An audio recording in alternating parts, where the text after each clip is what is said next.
Vamos a hablar de un tema que no es tan importante hasta que no nos pasa algo.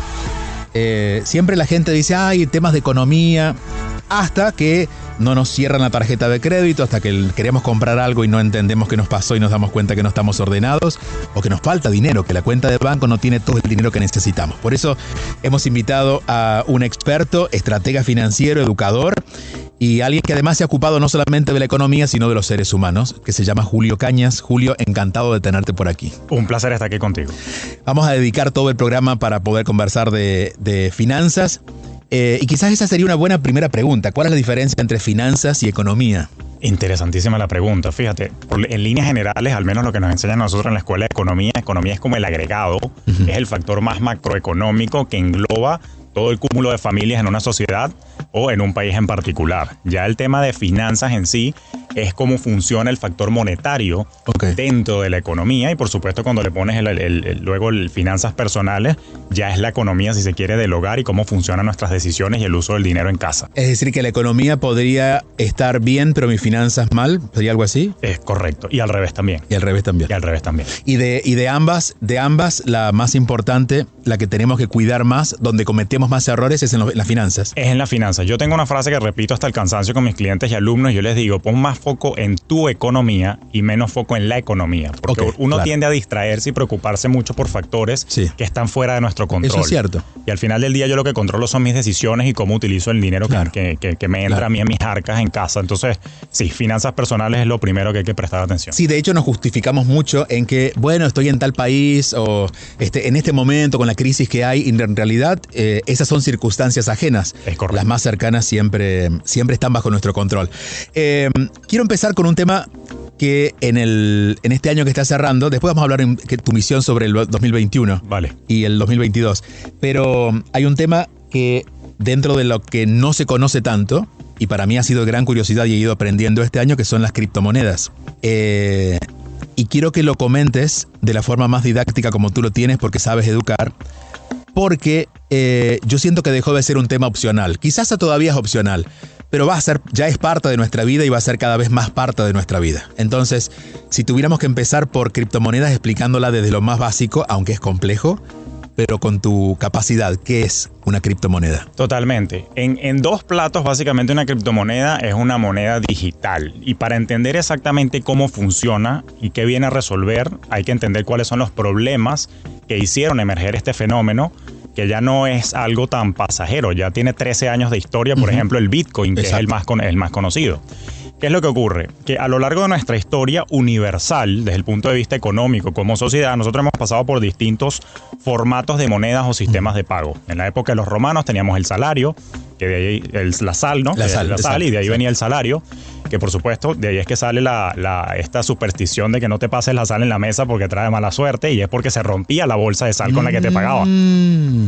Después, a lo largo de como se fueron desarrollando luego las sociedades, vinieron ya las monedas. Cuando empezó la metalurgia, los metales preciosos, empezamos a introducir el oro, por ejemplo. Hubo unas sociedades que utilizaron perlitas inclusive de vidrio, o unas en la Polinesia, hay una isla donde utilizaban unas piedras en formas de donas que se utilizaban rail. Lo cierto es que la humanidad siempre se ha aferrado a algún elemento como medio de pago.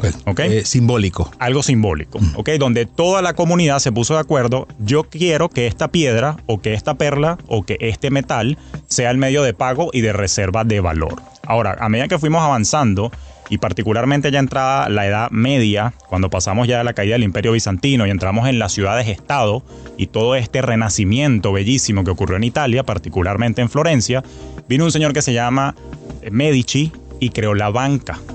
Y allí nació el sistema monetario en el que estamos nosotros aferrados hoy día. ¿Por qué te cuento toda esta historia? Porque ahí está la génesis del control centralizado de una moneda. Recordemos que en Florencia, en aquella época del Renacimiento, se utilizaba el florín, así como en Venecia el ducat, y cada ciudad-estado, cada país empezó a crear su propia moneda y se empezó a generar un problema de intercambio, porque ¿cuál moneda vale más que cuál? Había que unificar. ¿Cómo unificas? Claro. Y ahí nació el patrón oro. Y esto es interesante, esta historia, porque el oro permitió que todas las sociedades a nivel mundial se unificaran a un solo elemento, que en este caso es este metal precioso, que es de difícil extracción, y todo el mundo se puso de acuerdo, vamos a regirnos por el patrón oro. Me vengo hacia los 1900, lamentablemente caemos en guerras mundiales y ese patrón oro se quiebra. y particularmente después de la Segunda Guerra Mundial, Estados Unidos emerge como una potencia, porque pues evidentemente fue el país menos bombardeado, y con todos los acuerdos, ellos dijeron, bueno, ¿sabes qué? Mándenme todo el oro a mí y ahora utilicemos el dólar como la medida de reserva mundial. ¿Qué hicimos? Centralizamos el poder económico en una moneda, en un país, en un banco central. ¿Por qué te conté todo este preámbulo? Porque el problema que estamos teniendo es que los países, y particularmente Estados Unidos, tienen una impresora de dinero.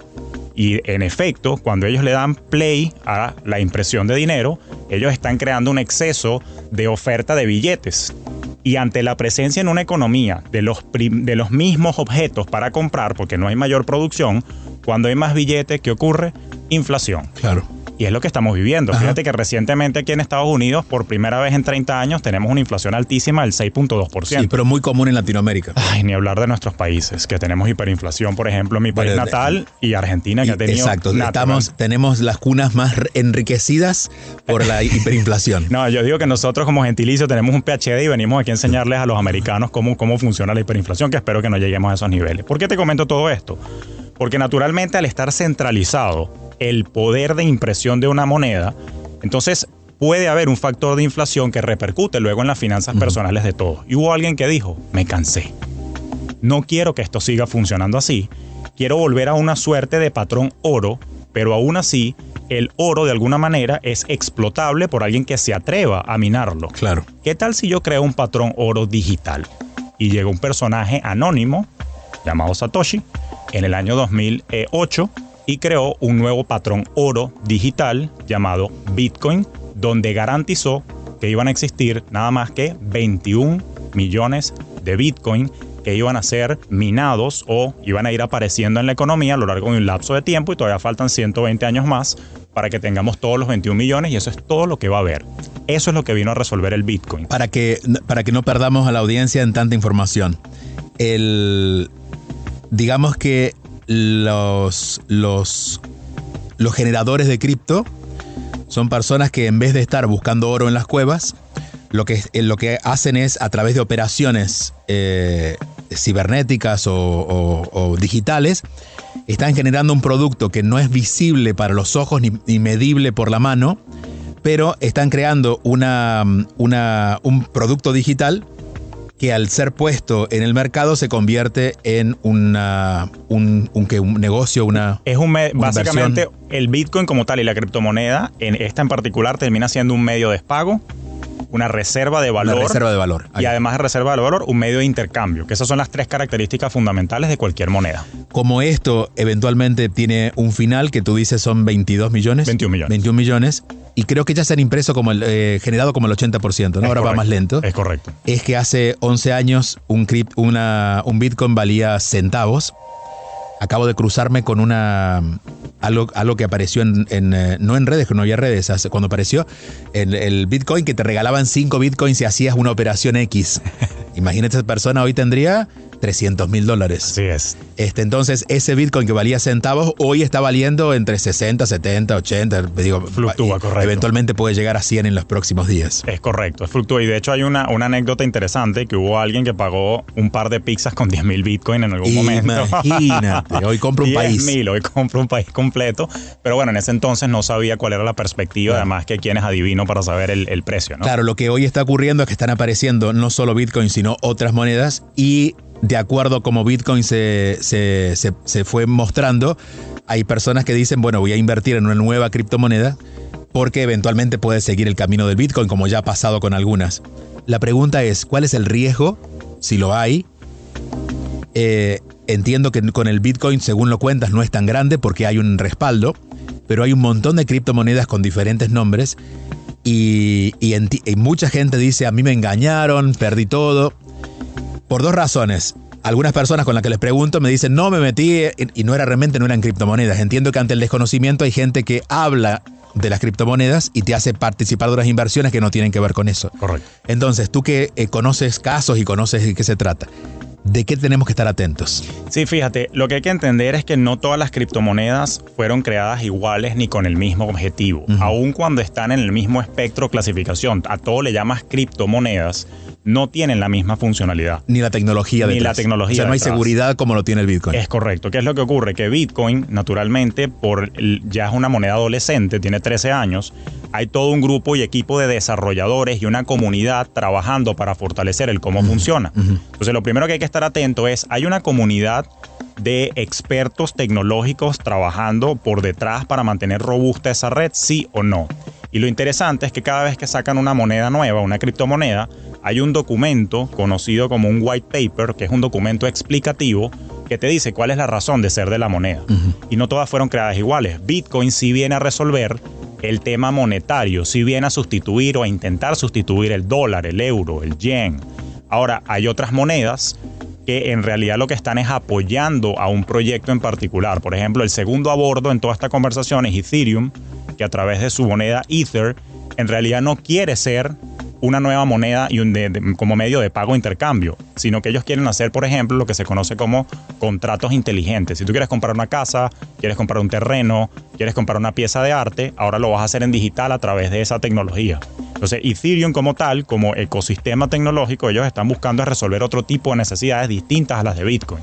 Si tú no entiendes para qué se utiliza cada uno, te puedes meter en problemas porque crees que va a tener un ascenso en precio como lo tuvo Bitcoin, cuando en realidad no está diseñada la moneda para eso. Pasó recientemente.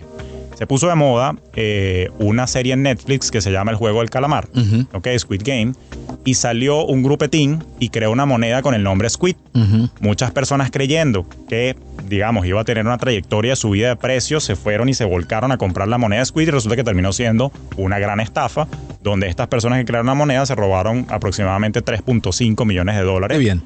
y terrible esto porque caes entonces en la irracionalidad de las masas. Entonces, ¿a qué estamos atentos? ¿Cómo saber para no quedarnos en el miedo de yo no invierto en criptomonedas porque es una locura y una estafa?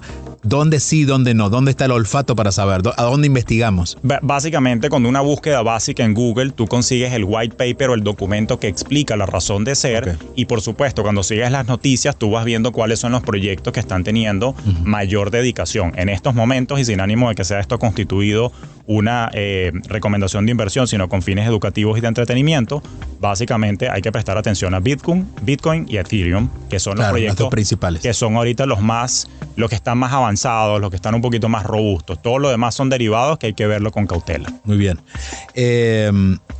Esperamos haber aclarado al menos lo más importante que tenemos que saber y, como les decía al principio, ya es parte de nuestra vida. Ignorarlo en este momento es quedarse en el pasado, aunque creamos que estamos en el presente. Hoy en día, administrar una cuenta de banco es demasiado limitado con respecto a las finanzas.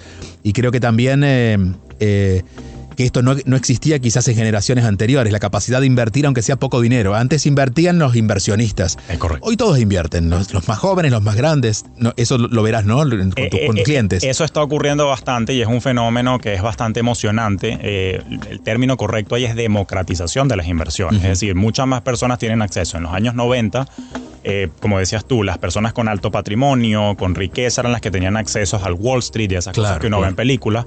Hoy en día, la digitalización de la banca ha hecho que emerjan, por ejemplo, oportunidades de inversión aquí en los Estados Unidos de plataformas digitales como RoboAdvisors. No voy a decir los nombres para no hacer cuñas, pero hay varias que son famosas y que puedes empezar a invertir con $10, claro, $100. Inclusive nuestra audiencia también desde Latinoamérica puedes también acceder a estas entidades, por ejemplo, en los Estados Unidos, para invertir. Por supuesto, el sello requiere de la asesoría y la orientación de algún asesor que te guíe en el proceso, pero es posible para todos, inclusive en Latinoamérica, también hacer esto y acceder a estos mercados.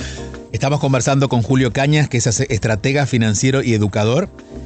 Sus redes es @JulioFinance. Así es. @JulioFinance. Y ahí en su Instagram podrán acceder a todo lo que tiene para ofrecer. El solo hecho de seguirte en Instagram, uno de a poquito va aprendiendo, ¿no? Paso a paso, vamos. Yo creo que el gran desafío de ustedes, quienes comunican estos temas, es que vuelvan accesible entender los problemas y encontrar soluciones. Antes la gente metía mucho la pata porque no sabía, y ustedes están ayudando como a tenerlo más claro. Si hubiera unas no voy a decir un decálogo, porque no quiero meterte en 10 cosas, pero lo más importante que alguien que no tiene idea de finanzas y que quiere como empezar a ordenarse, ¿por dónde empieza? ¿Por las deudas? Interesante la pregunta. A mí particularmente, que debo confesar que me gusta el dinero, mi billete favorito es el de $100 y es porque aparece la cara de uno de los padres fundadores de los Estados Unidos, que es Benjamin Franklin. Y él dijo que la inversión en conocimiento paga el mejor rendimiento.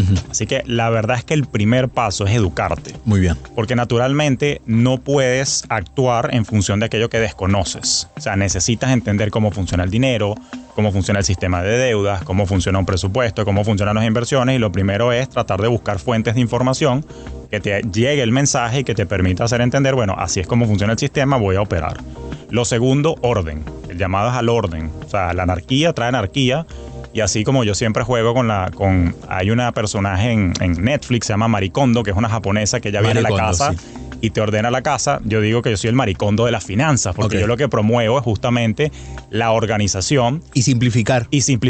O sea, porque uno de los problemas que tienen mis colegas economistas y muchos en la industria, debo decir, sin pelos en la lengua, es que para justificar lo que sea que te cobran por su asesoría y para justificar su existencia, hacen lo sencillo complejo.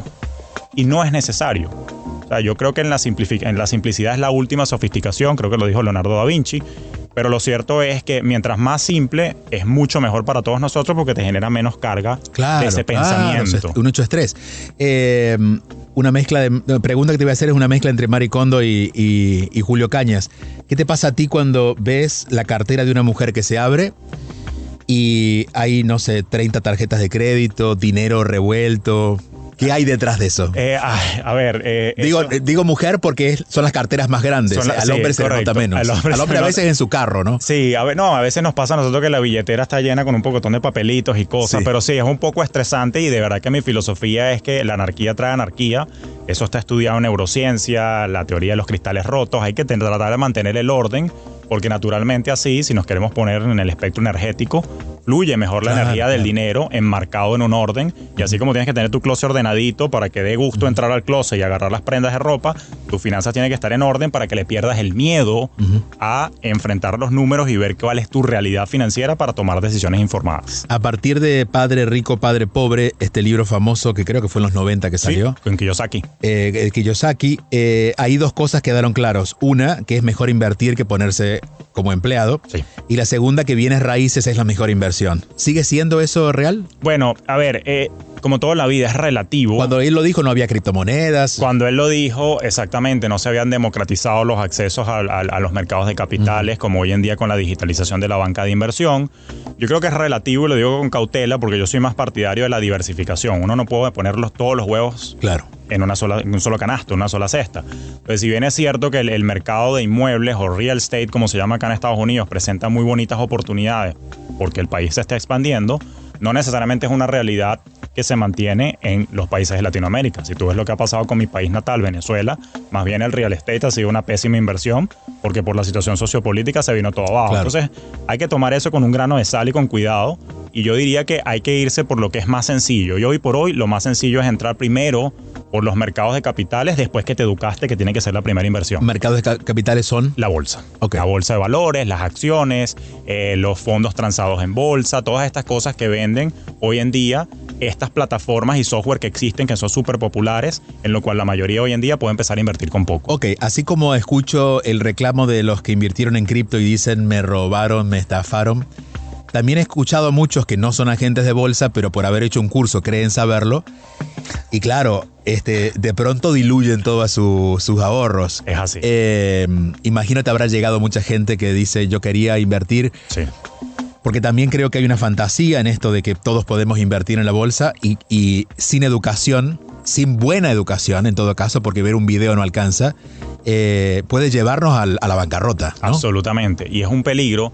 Hay varias aristas acá a tocar, ¿no? Y en primer lugar, entender qué es lo que estás haciendo, trabajar con una entidad regulada es clave. Así como, por ejemplo, en medicina con tu salud física, tú vas a un médico que estudió y que tiene licencia para poder recetarte medicamentos y tratarte. Allá tú si quieres ir con un curandero que no tiene las credenciales. Lo mismo pasa en mi industria. Claro. Tú tienes que cerciorarte que la persona con la que te vas a asesorar tiene las licencias. Por ejemplo, aquí en los Estados Unidos se le llama Serie 65 a la licencia que tengo yo para ser asesor, y para quien es corredor tiene otro nombre. Pero tú tienes que ver que la persona esté debidamente regulada y la entidad con la que tú vas a invertir también esté debidamente regulada y registrada. He visto mucho, lamentablemente, me llegan en mi audiencia de Instagram personas que invirtieron en una entidad que está en alguna islita del Caribe, que si en Malta, Chipre, luego también las islitas nuestras por acá, y terminan lamentablemente siendo una pirámide o un esquema con el que hay que estar muy atento. Pero sin duda, todo esto parte del desconocimiento de cómo funcionan las entidades, los productos de inversión, y es solo con educación con lo que podemos contrarrestar estos riesgos. A nivel de inversión, bueno, hay múltiples entidades. Por ejemplo, desde la perspectiva de bolsas, hay que entender que cuando vas al mercado de capitales hay entidades como por ejemplo Interactive Brokers, TD Ameritrade, acá en los Estados Unidos. Hay otra que se llama Folionet, valga la cuña. Lo que pasa es que hay que ver desde cada país, naturalmente, claro, ver con cuál podemos abrir cuenta, porque en Estados Unidos con cualquiera con un número de seguro social. Pero desde Latinoamérica cada uno tiene sus retos para abrir cuenta acá. Y desde el punto de vista de criptomonedas, pues es importante también tener una entidad que sea seria. Está Binance, por ejemplo. Yo personalmente hago todas mis transacciones a través de Coinbase. Coinbase, ¿okay? Yo uso Coinbase. Esa es la que uso yo también. Binance también es una alternativa para Latinoamérica, se utiliza mucho también en mi país natal. Son las que más suenan. Hay, por supuesto, otras billeteras digitales por allí, pero esas son más las principales, ¿no? Son mucho más complejas. Sí. Y si hubiera otra vez pensando en las personas que no tienen tanto conocimiento, si hubiera que considerar un riesgo en el momento, digamos, yo tengo para invertir, no sé, $1,000, $500, y quiero invertirlo en algún tipo de aplicación, a partir de estas aplicaciones, ¿qué es lo que debo preguntarme? ¿Qué es lo que debo considerar antes de poner ese dinero allí? Sí, primero, nuevamente, entender que la plataforma esté debidamente regulada, que bueno, ya estas que mencionamos ya valen, ¿no? Lo segundo que tengo que entender yo es cuál es mi horizonte de inversión. De hecho, la palabra inversión per se tiene una connotación de largo plazo. Si yo voy a meter dinero en la bolsa, si yo voy a meter dinero en alguna de las criptomonedas más maduras, yo tengo que entender que eso es un horizonte de al menos 7 años. O sea, me tengo que quitar la expectativa de que esto es hacer dinero de la noche a la mañana. Muy bien. Porque claro, en el corto plazo hay sube y baja en precio, que es lo que le llaman volatilidad, y ahí es donde vienen los dolores de estómago y de cabeza. Ahora, cuando yo veo la perspectiva de mayor plazo, naturalmente, por el crecimiento de la humanidad y el progreso tecnológico, tendemos a tener crecimiento económico, lo que implica que a largo plazo la perspectiva puede ser de que todo suba. Entonces hay que tener un horizonte más de largo plazo. Lo que estás diciendo es, invirtamos sin necesidad de usar ese dinero. Es correcto. Inmediatamente. Es correcto. Okay. Sí, todo lo que yo siempre digo, a veces se habla mucho en finanzas personales del fondo de emergencia, la reserva que uno tiene para cuando la cosa se pone complicada, como en la pandemia. Eso no se invierte, eso se deja ahí tranquilo. Utilizo dinero que no voy a necesitar en el corto plazo, y por corto plazo son los próximos 5 años. Okay. Es decir, que ansiosos, absténganse. Así es. Y desesperados. Así es. Vamos a hacer un pequeño corte, volvemos en un momento. Y al regresar quisiera tocar algunos temas que nos ayudes a entender con tu lenguaje claro y la simplicidad de la explicación qué pasó en Estados Unidos este año. ¿Qué podemos esperar para el próximo año? Aunque creo que pitonizo no eres, pero algunas variables no uno puede predecir. Así es. Y también que nos ayudes a ver Latinoamérica. ¿Qué está pasando en el gran contexto en Latinoamérica? Estamos conversando con Julio Cañas, que es estratega financiero y educador. Si recién llegan, contarles que pueden encontrarlo también con su cuenta de Instagram, @JulioFinance, Julio Finance, para quienes no entiendan de qué estamos hablando. A veces asumimos que en Latinoamérica se entiende muy bien lo que decimos de palabras en inglés, y nos escriben para preguntarnos cómo se hace, ¿no? Así que Julio Finance, con C, es @Julio Finance en las redes, y allí lo pueden encontrar con más información. ¿Qué ha pasado en Estados Unidos? Yo llevo en Estados Unidos 25 años, okay, y claro, nunca he visto inflación como la que he visto ahora. Nunca he visto anaqueles vacíos como he visto ahora, y nunca he visto desesperación por la economía, y tampoco nunca he visto un país que se despierte a escuchar noticias. Eso nos pasaba en Latinoamérica, que nos despertamos a ver cómo amaneció el país hoy y en base a eso moverse. Uno podía hacer incluso planes a 10 años aquí en Estados Unidos. Hoy es vamos a ver qué pasa. ¿Qué está pasando? Sí, fíjate, yo creo que a todos nos quedó una suerte de trauma colectivo por digamos, las consecuencias y los corolarios de todo lo que ocurrió en la pandemia, que nos movió los cimientos financieros a muchos, naturalmente, quienes tenían dependencia de una sola fuente de ingreso. Muchas personas perdieron su trabajo y, naturalmente, hubo un trauma social y económico por quienes perdieron su poder de compra y se las vieron negras en todo el lapso más crítico de la pandemia en el año 2020. En el año 2021 ha sido súper interesante porque naturalmente con la reapertura de la actividad común, lo ves en los restaurantes que empezaron a abrir, retomó otra vez el comercio su vida anterior, el tema también del turismo. Ocurrió que duramos tanto tiempo encerrados que salimos desesperados a tratar de recobrar la vida tal y como estaba, pero se nos olvidó que las fábricas estuvieron cerradas, que las cervecerías no estaban produciendo, que el transporte no funcionaba. Y eso ocasionó que la demanda por productos y servicios se desbordara ante una escasez y falta de productos. Ahí viene la explicación de qué es lo que pasó con la inflación en este año y por qué a la fecha de este programa estamos alrededor de un 6.2%, cosa que no se había visto en Estados Unidos en los últimos 30 años. Entonces, naturalmente, se vio de alguna manera una erosión en nuestra capacidad de compra y lo vemos en el supermercado. En un año la gasolina subió 50%, que eso tiene que ver más con una crisis energética mundial, más la situación local. La tocineta 20%, la carne ha subido un 25% y quienes hacen mercado semana a semana han visto su dinerito en su cartera o en su billetera, pues naturalmente golpeado. Entonces, en ese entorno, naturalmente las personas ahora están un poco más pendientes de la economía, a ver qué está pasando, porque saben cómo un evento catastrófico como el que vivimos les puede afectar, pero profundamente, en su economía del hogar. ¿Tú que lo comprendes, estás preocupado? Un poco. Un poco. ¿Y la base de tu preocupación cuál es? A ver, nuevamente, fíjate que se enlaza con lo que estábamos conversando en el primer segmento, que tiene que ver con que los Estados Unidos es una economía de consumo. Tú lo sabes más que yo. Yo tengo apenas 10 años en este país, tú tienes 25. Yo ya he comprado, he devuelto y he tirado muchas veces. Por eso. Ya no compro tanto. Entonces, es porque tienes intención en el uso del dinero. Exacto, eso me gusta. Exacto. Ahora, ¿qué es lo que ocurre? Que basando la economía en los niveles agresivos de consumo, hay un desespero por quienes son los hacedores de política económica porque eso vuelva a ser así. Y en el entendido de que muchos perdieron sus trabajos, ¿qué dinero quieres que consuman? ¿Qué dinero quieres que gasten si no ganaron nada porque perdieron su trabajo? Solución, vamos a ayudarlos, vamos a imprimir. Entonces, lo que me preocupa es que por ese afán de recuperar el consumo en el país, hay un exceso de impresión y lo que hagan es echarle más gasolina a ese fuego de la inflación. Yo creo que, lo he vivido. Que ya hay un exceso de inversión. Ya ¿no? De una posibilidad, de impresión ya está ocurriendo, correcto. Sí. Y con todos los estímulos y los planes que recientemente el presidente de turno, sin ánimo de ponernos políticos, ha estado aprobando, lo que incentivan es simplemente a que vamos a gastar en la calle para que siga recirculando el dinero. Pero eso ya tú y yo lo hemos vivido en nuestros países, que es lo que pasa. Son soluciones, son parches para un problema eventual, pero que generan un hueco mayor, ¿no? Un hueco mayor. Y eso es lo que a mí particularmente me tiene un poco ansioso. Ahora, para no quedarnos en lo etéreo y en el análisis de economista macro que no lleva nada, a nivel de los hogares, aquí lo que hay es que ser previsivos. ¿Qué hacemos? Ser intencional un poco con nuestro presupuesto, hacer un consumo inteligente, entender cuál es mi necesidad, no comprar por comprar, tratar de aprovechar ofertas, los días en los que de repente la carne o el pollo esté descontado, ese es el día que compro la carne o el pollo. Claro. Cuando voy a poner combustible o gasolina en mi vehículo, hay grandes cadenas de tiendas que te la venden a un precio descontado, las marcas son muy conocidas.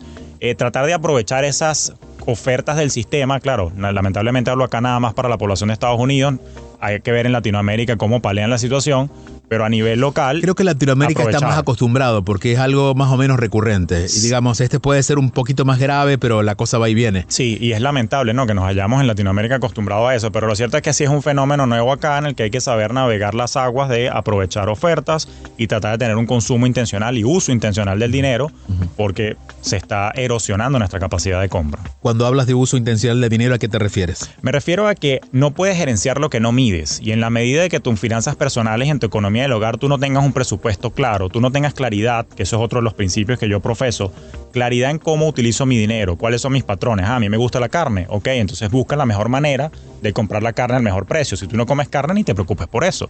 Lo mismo con la tocineta, lo mismo con la leche, con el pan. Es decir, tienes que entender cuáles son las cosas que a ti te gustan consumir, me fui nada más con el ejemplo de los supermercados, claro, y buscar la mejor manera de estirar el dinerito comprando a través de estos programas de ofertas, etcétera, etcétera. Entonces, cuando hay intención, es que no te dejes arrastrar por el consumo masivo de cosas que no necesitas, porque la publicidad aquí es agresiva. No compra emocional. Sino que no haya compra emocional, sino intencional. Claro. Tengo claridad de que sí, yo consumo esta pieza o este alimento, lo voy a comprar de la manera más óptima posible.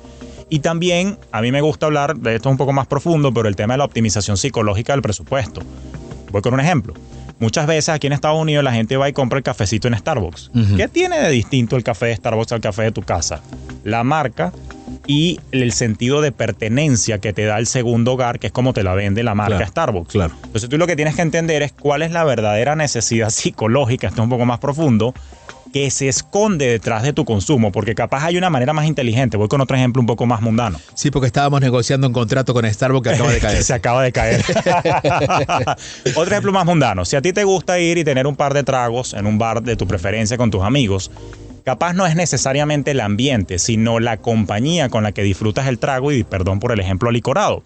Pero ¿qué es lo que ocurre? Capaz hay una manera un poco más económica de pasarla bien con tus amigos sin necesidad de tener que pagar una cerveza sobre precio. Bueno, mira, esto no tiene que ver con economía, aunque involucra la economía. Creo que tenemos que volver a nuestras casas. Claro.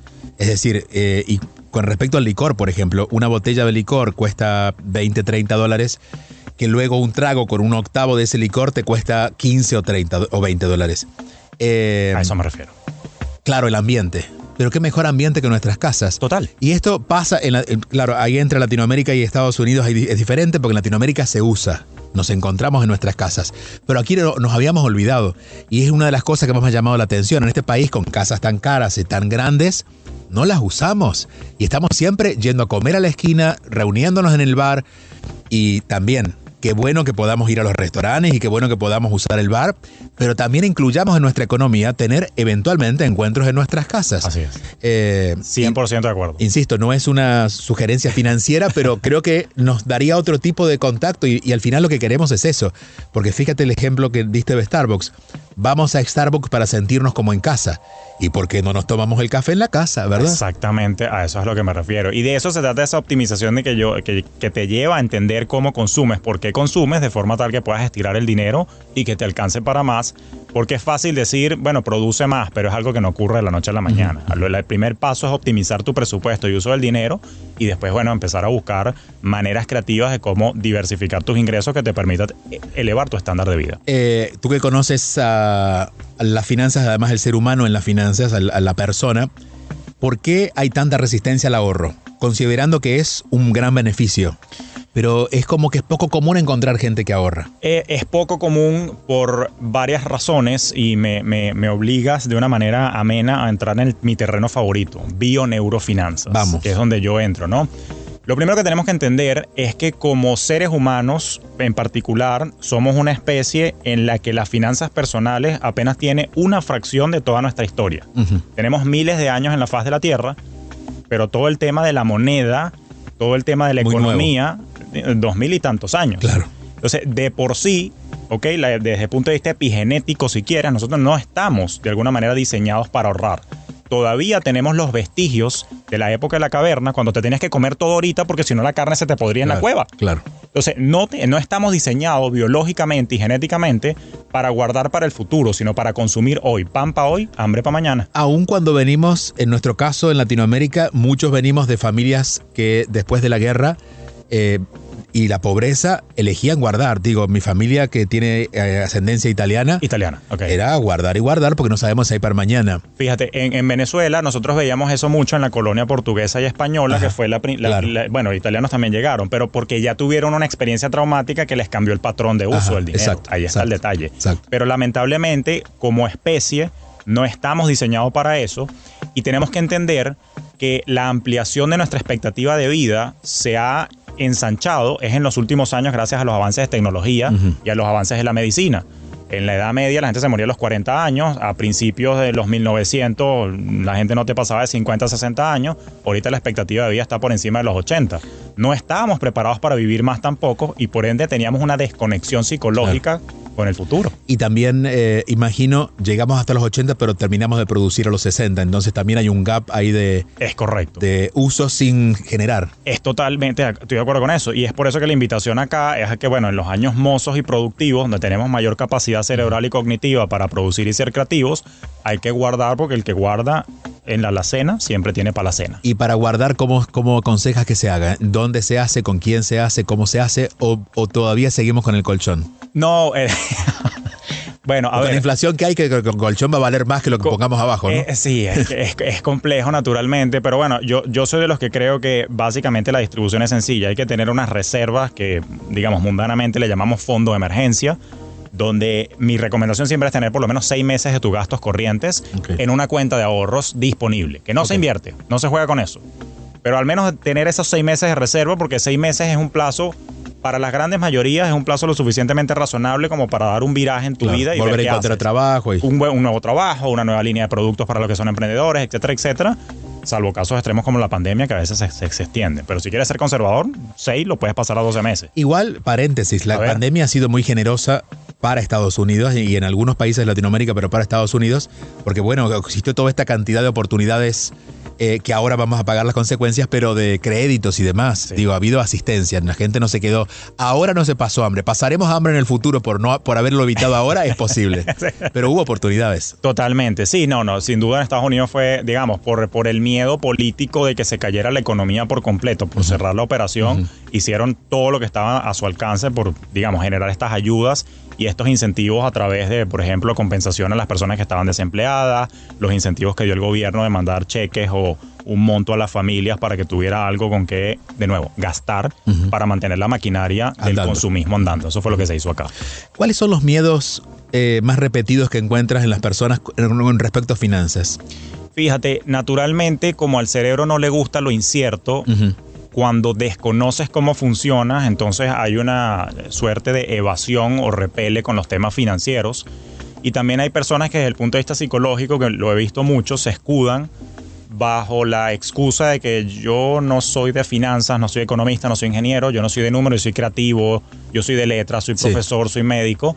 Entonces te escondes con una creencia limitante de que los números no son para ti y naturalmente eso lo que hace es infundar mucho más miedo para confrontar las finanzas. Pero yo siempre digo, finanzas personales es sencillo, es sumar, restar, multiplicar y dividir.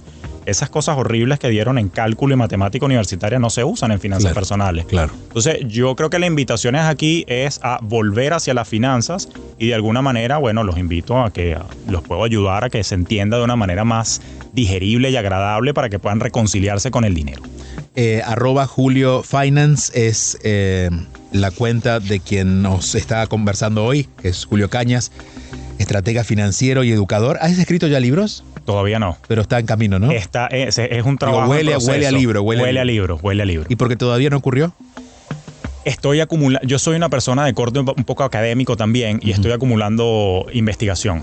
O sea, porque no me gusta hablar de... O sea, aunque tengo muchas historias que contar, para empezar que me enfermé, somaticé enfermedades crónicas autoinmunes por estrés financiero, cosa que de por sí ya es una anécdota. ¿Eso fue en algún momento? En el 2013 acá. Me enfermé ¿Cuándo llegaste? Sí, tenía 2 años acá.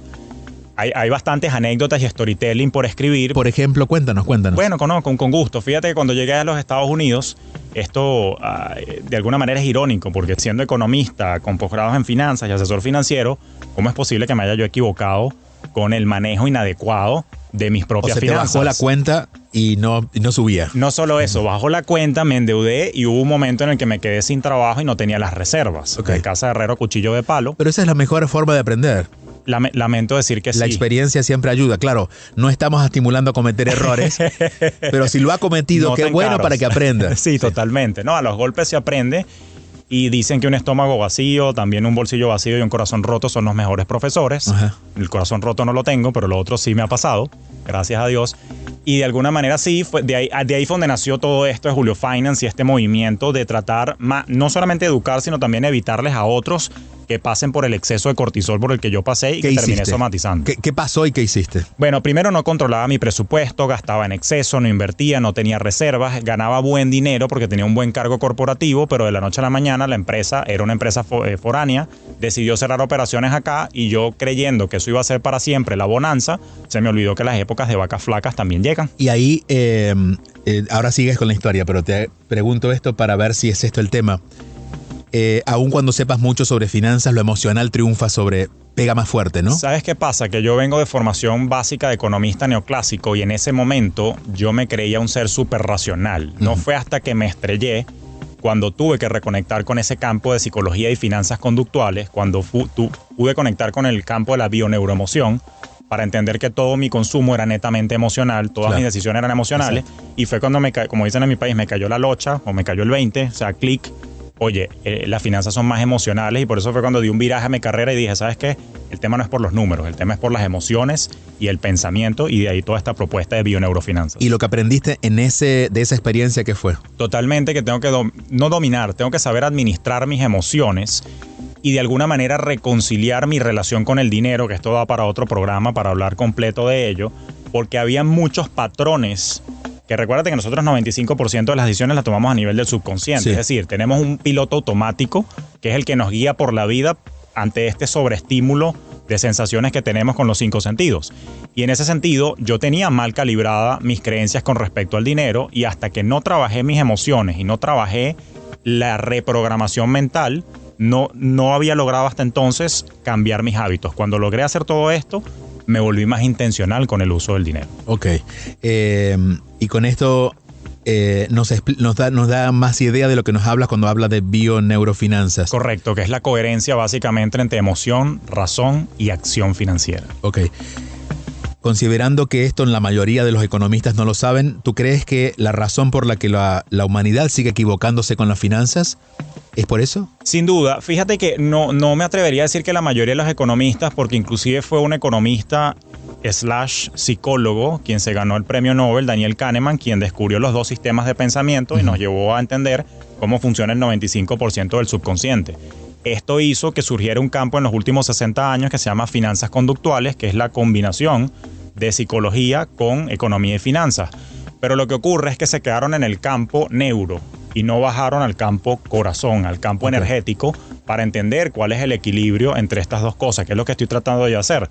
No sé si me van a dar un premio Nobel en 60 años, pero bueno, estoy tratando de desarrollar el research que justifique el cómo es la manera más apropiada para vivir en plena coherencia y poder tener entonces bienestar, sabiendo equilibrar todos estos 3 elementos. ¿Y esto está siendo investigado, además de ti, está siendo investigado? Sí, cómo no, está siendo investigado a nivel mundial. Hay estudios, por ejemplo, neurocientíficos, donde explican, me preguntaste hace un rato por qué algunas personas son más ahorradoras y otras personas, por ejemplo, tienden más a despilfarrar, si me permites el uso peyorativo de la palabra.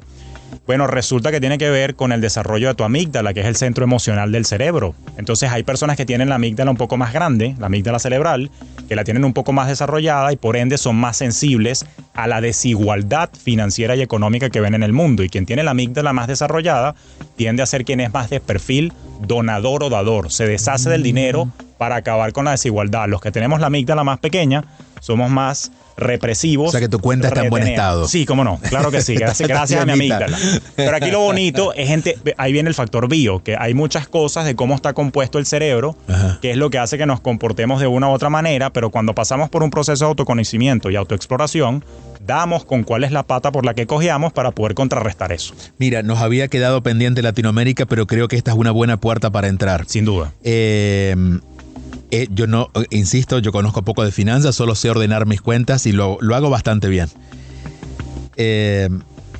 Mi teoría es que Latinoamérica no tiene problemas financieros, sino problemas emocionales que trata de solucionar con dinero y gran desorden emocional. Y por eso está en un constante, bueno, depende por ejemplo, yo veo Chile que es menos emocional y está más ordenado que Argentina, que está al lado y son súper apasionados. O el Caribe. El Caribe tiene unos problemas financieros constantes, generalmente, ¿no? Sí. Especialmente, digo, Puerto Rico no se salva. Dominicana, no sé. Pero Dominicana, bueno, Venezuela. Que somos caribeños, claro. Y entiendo que todo lo emocional hace que la economía nunca, o las finanzas no encuentren como un rumbo. Sí. ¿Hay relación? Sí la hay, porque fíjate que cuando tú eres un fuego descontrolado terminas quemando absolutamente todo. Fíjate, si nos lo permites, extrapolemos ese ejemplo a Europa. Fíjate que ¿quiénes son los más ordenaditos allá? Los más fríos. Los más fríos. Emocionalmente. Digo. Los escandinavos y los alemanes, los teutones. Ajá. Ahora, fíjate que los latinos, porque recuérdate que venimos de Grecia y España. Italia, somos los más mal portados de la región. De hecho, el peor portado es Grecia, ¿no? Es Grecia, correcto, que ha pasado por todos esos problemas. Y España, por supuesto, ha tenido también sus complicaciones. Italia, ni hablemos. Y esa es la herencia que traemos nosotros. Otra de las cosas que no sé cómo se resuelve, y es una cosa interesante que podemos conversar después. Me encantaría. Es que hay daddy issues. Problemas. Claro, el Estado, ¿no? Con el Estado. ¿Por qué? Porque recuerda que venimos de ser colonizados, salvo Brasil, por España. Y desde la época de la colonia tenemos una genética cultural paternalista. Uh-huh. El gran papá que sea quien me proteja, quien me cuide.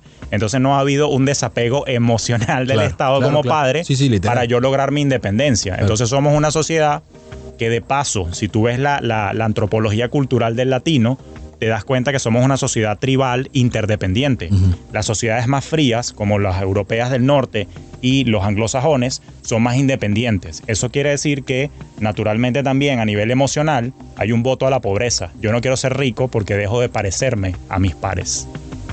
Claro, duro. Claro. Eso es muy duro. Fidelidad a partir de sostenerse en un mismo... Sostenerte en un mismo estrato, porque el que se sale es la oveja negra y lo execran. Okay.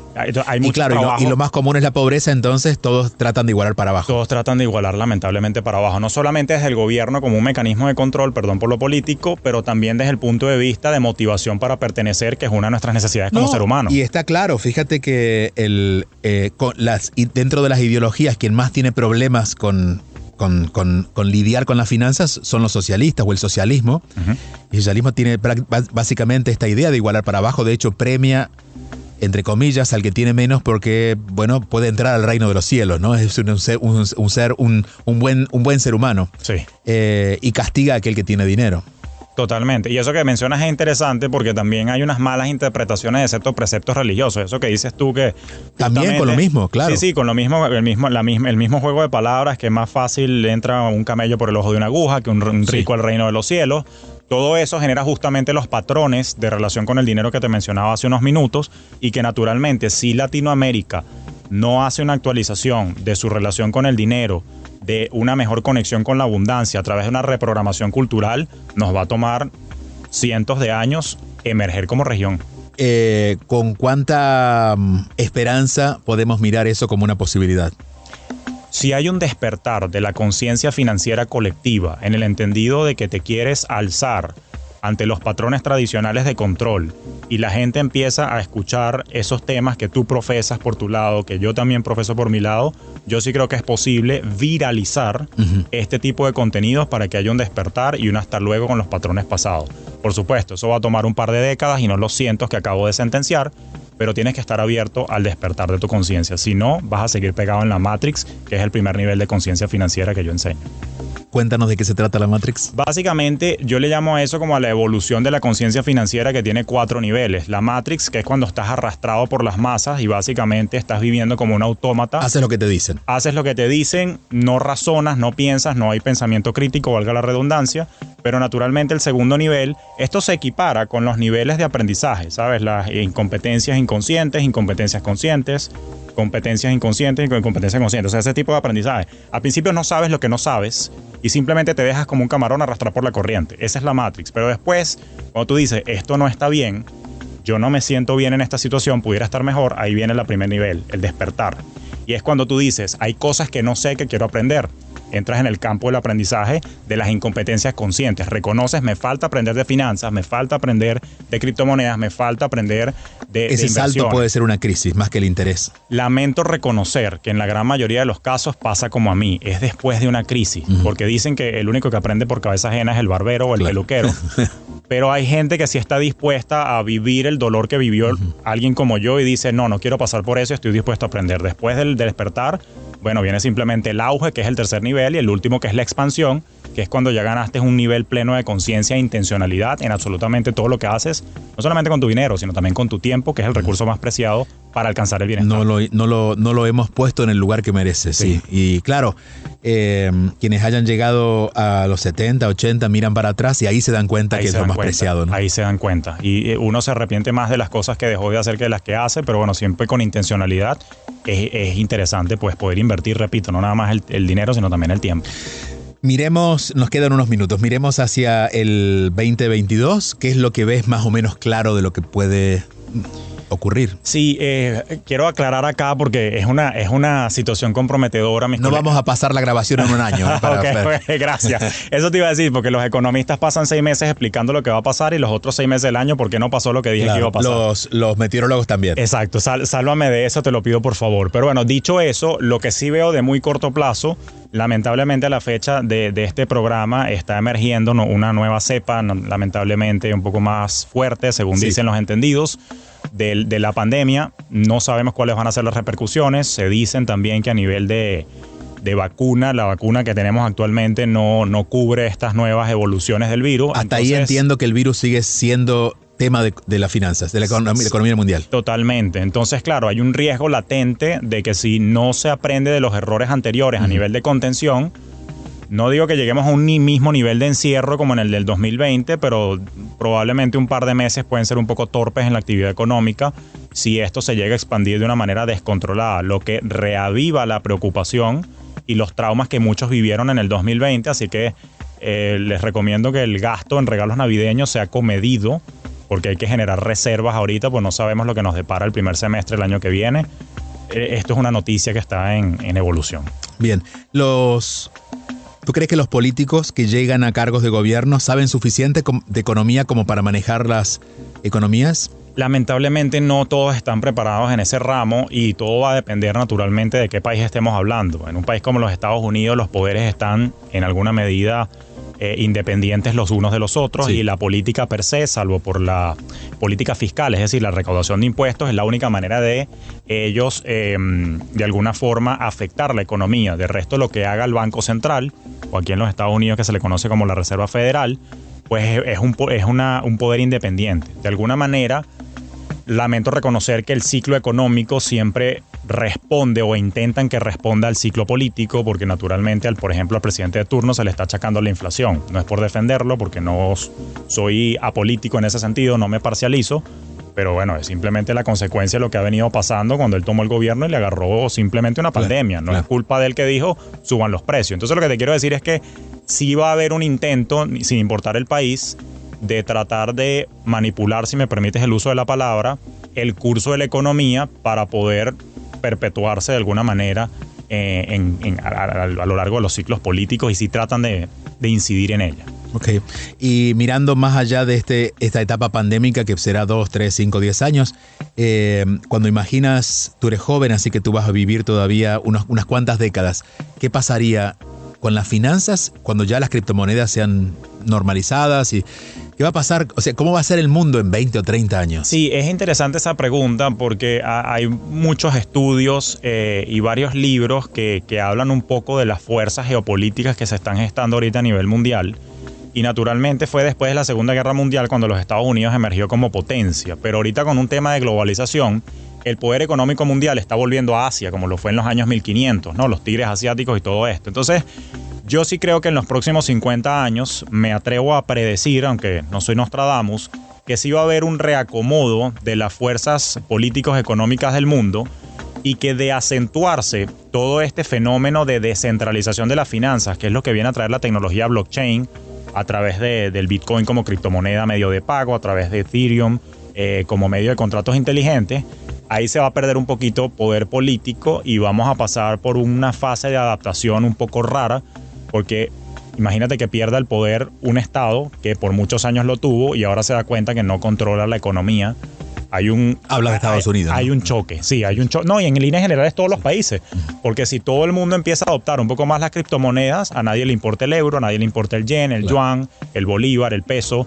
Entonces, no sé predecir exactamente cómo va a ser el movimiento social, pero sí estoy curioso porque lo vamos a vivir y es una suerte de renacimiento digital lo que estamos viviendo ahorita. Digamos que los últimos 50 años no nos sirven para medir los próximos 50. Para nada. Además que crecemos y variamos y cambiamos a un ritmo exponencial no lineal, y naturalmente todos estos cambios están pasando a una velocidad súper acelerada.